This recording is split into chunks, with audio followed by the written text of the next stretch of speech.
Hello, learners. Look at these pictures. What are the people doing here? Yes, you are right.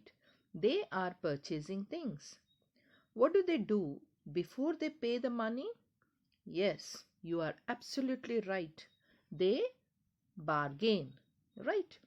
It's an agreement between two or more people as what each will do for the other. When you purchase a thing much more cheaply than expected, that's a real bargain, isn't it, children? Yes. We human beings take this agreement in terms of material things like power, wealth, beauty, etc. In this video, we will learn a beautiful poem written by Rabindranath Tagore. The poem is The Last Bargain, which talks about something other than material wealth. A bargain is an agreement in which both parties promise to do something for each other. Someone is looking for work, waiting to be hired. He strikes a bargain but thinks it worthless. He tries twice again but doesn't like either. Finally, in the last bargain, when he is hired for nothing, whatever, he is happy as never before. What is the bargain and why is it the best? So that let us analyze in the poem. So before that, let us see about the poet. Rabindranath Tagore is best known as a poet, but he was a man of many talents. He was born on 7th May 1861 and died on 7th August 1941. He was a Bengali poet, writer, composer, and painter. He was the first Indian to win a Nobel for Literature. Tagore was a painter who played an important role in modernizing Bengali art, and he was the first non European to be awarded the Nobel Prize for Literature in the year 1913 with his book Gitanjali. Right? Now let us read the poem. The Last Bargain, written by Rabindranath Tagore. Come and hire me, I cried while in the morning I was walking on the stone paved road. Sword in hand, the king came in his chariot. He held my hand and said, I will hire you with my power. But his power counted for naught, and he went away in his chariot. In the heat of the midday, the houses stood with shut doors. I wandered along the crooked lane. An old man came out with his bag of gold. He pondered and said, I will hire you with my money.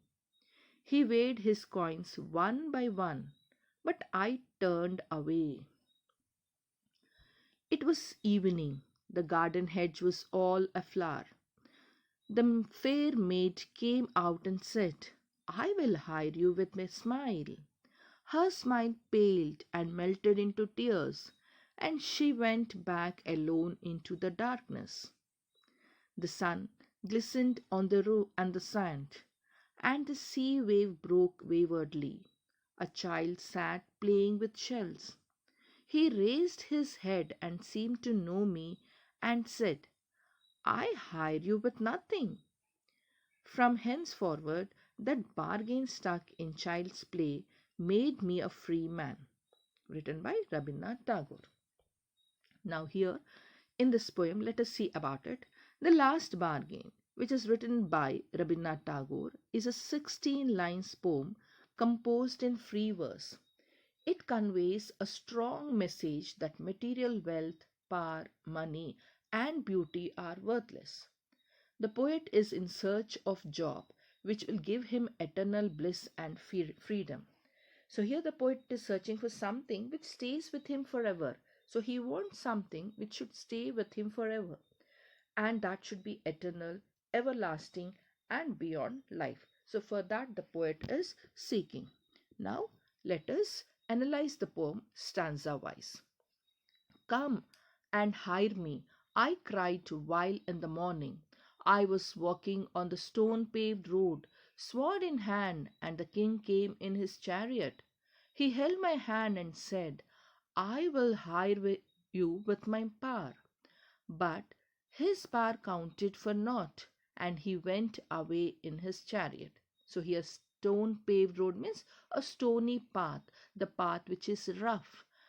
And chariot is a four-wheeled carriage, and not is which is considered worthless.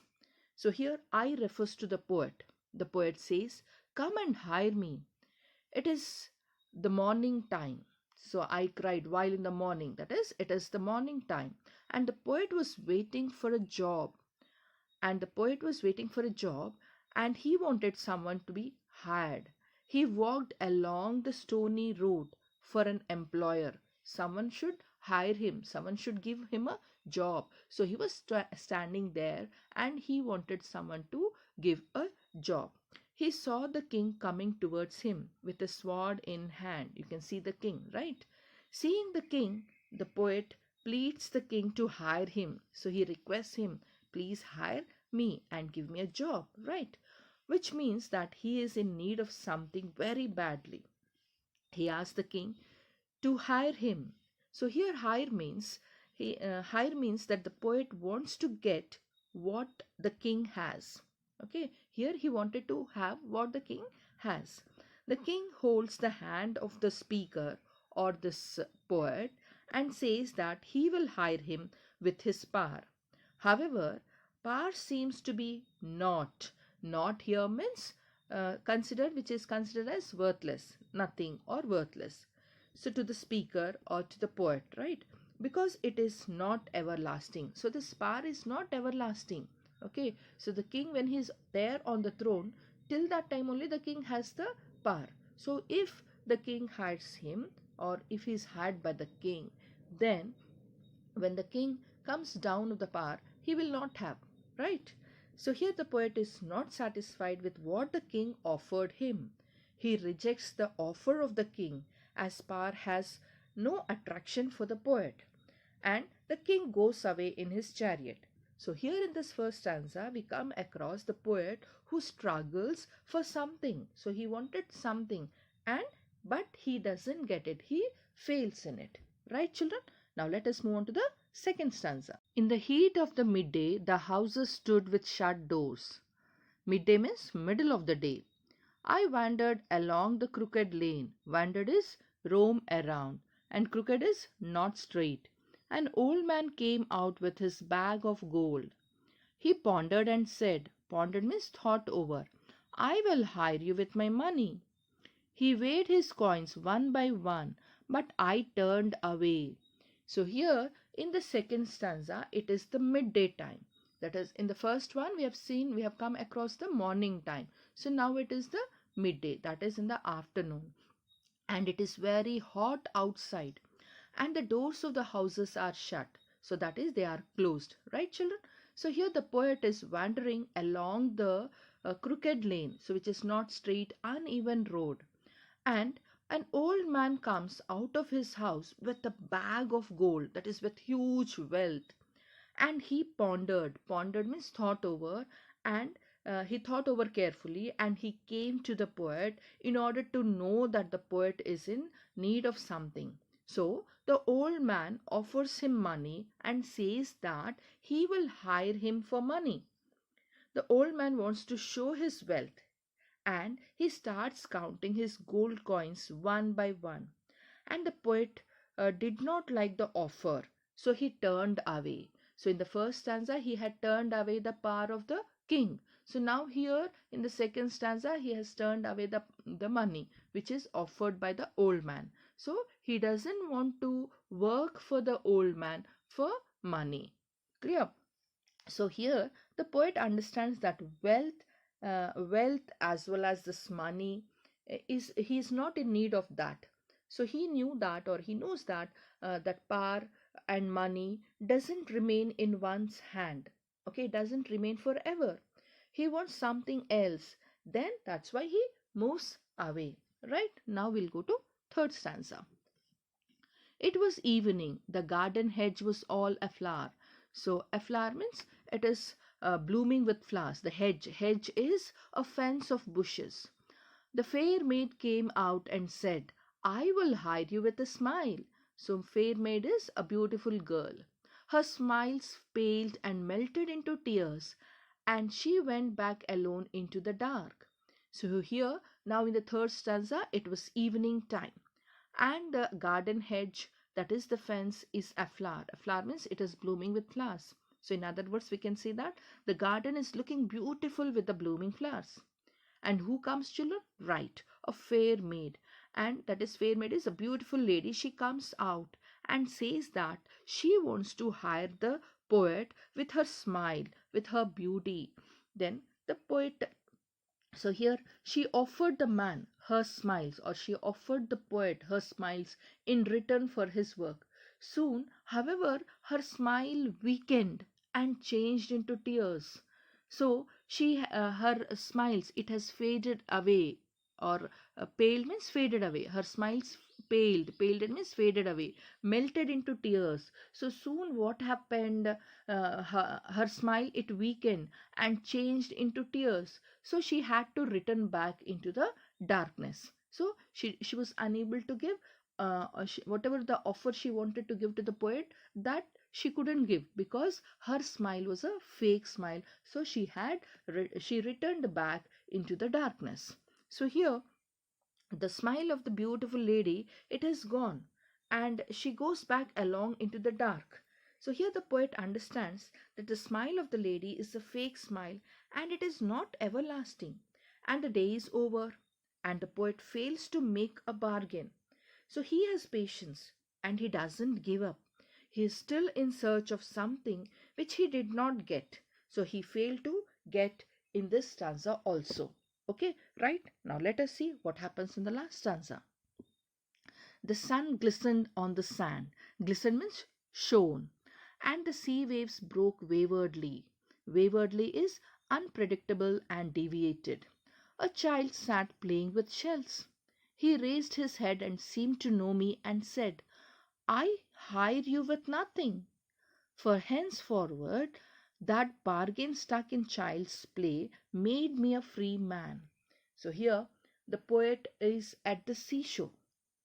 Okay, the sun was, so this is the next day. So the sun glistened. Glisten means shone. So the sun was sparkling on the sand, and the sand was shining. And the sea waves are breaking in an unpredictable way. So the waves are not coming in a normal way, and these waves are deviated. And soon the poet finds the child sitting on the seashore and playing with shells. The child, he raises his head and sees the poet. It looks to the poet that the child knows him. So, seeing the poet in search of something, that is, the poet is in a quest of something, the child offers to hire him for nothing. Okay, so here the poet understands that this is what he was longing since long. He accepts the child's offer, and from that day, so here henceforward means from that day, the poet, he finds freedom in the child's play, and thus finally becomes a free man. So this particular, in this particular stanza, which is in the morning, morning means a hope, a courage, a fresh day. So here the poet is able to have the best bargain. So it is, this one is the, this child's offer is the best bargain for the poet, and he can be free from money, wealth, power, and beauty. So this money, power, wealth, and beauty, all these are not forever. So they're not everlasting, right? So here the poet accepts the offer, because while playing with the child, he was still a free man, right? Is it clear, children? So now let us see the literary devices.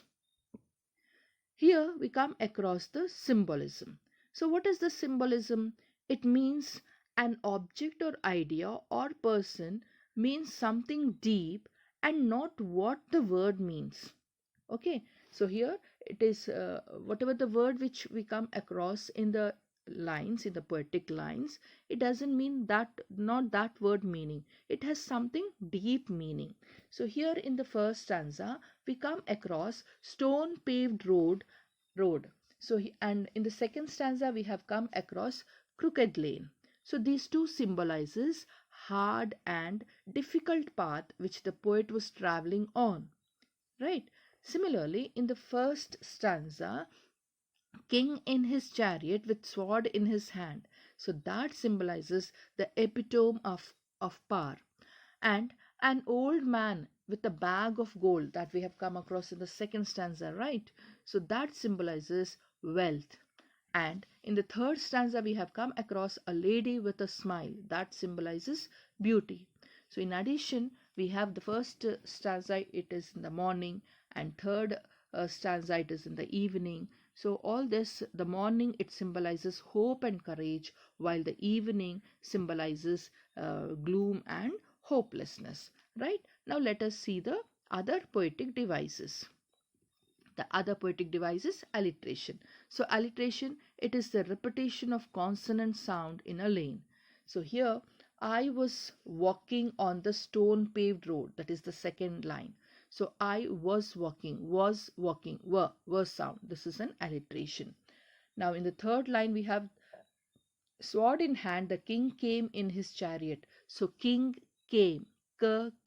Even though this alphabet is different, but the consonant sound is same.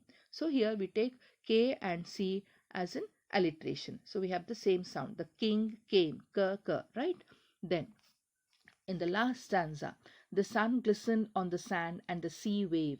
So sun, sir, sand, sir, sea wave, sir. So these three are alliteration, the same sound, right? Made me a free man, the last line. So made me free man. So made me, there, and man, Okay, so here this is alliteration. Is it clear, children? I hope you all have understood the meaning of the stanzas and also the poetic devices. Now let us move on to the theme. So what is the theme of this particular poem? So what is the idea? What does the poet want to convey here? So here in this particular poem, the last bargain is that all the worldly pleasures, including power, wealth, and beauty, are worthless and also they are short living, isn't it? So, for eternal peace, one should give up all these desires in order to acquire uh, all these, they have to leave all these. Okay, and the person without desires and without power, wealth, and beauty is peaceful because he has no fear of losing all these things, right? Those who desire worldly things become servants of power, wealth, and beauty. They can't enjoy what a free man can enjoy. Is this clear, children? I hope you all have understood. Thank you.